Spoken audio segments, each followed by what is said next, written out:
সুপ্রিয় দর্শক, আসসালামু আলাইকুম। আমাকে অনেকেই প্রশ্ন করেছেন যে তুমি যে সাংবাদিকতা করো, তুমি কি আইন সম্পর্কে জানো কি না? আলহামদুলিল্লাহ, প্রশ্নটা শুনে আমি অনেকটা খুশি হলাম, কারণ এটাও জানা বিষয় ছিল আপনাদের।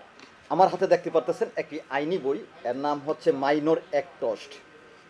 এই বইটির ভিতরে বিভিন্ন আইনের ধারা সম্পর্কে আপনারা জানতে পারবেন। এই বইটি আহ, অধ্যাপক কামরুল ইসলাম সাহেব লিখেছেন। এটা হলো একটা খসরুস কিতাব। এখানে বিভিন্ন আইনের ধারা, মিথ্যা মামলা, সত্য মামলা, মানে যেই কোনো মামলা, যেই কোনো আইনের ধারা সম্পর্কে আপনি জানতে পারবেন।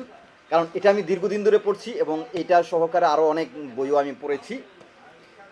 যার কারণেই আমি আইন সম্পর্কে অনেকটাই অভিজ্ঞতা অর্জন করেছি। যদি আপনারাও অর্জন করতে চান তাহলে এরকম আইনি বই পড়তে পারেন। সবাইকে ধন্যবাদ। আসসালামু আলাইকুম।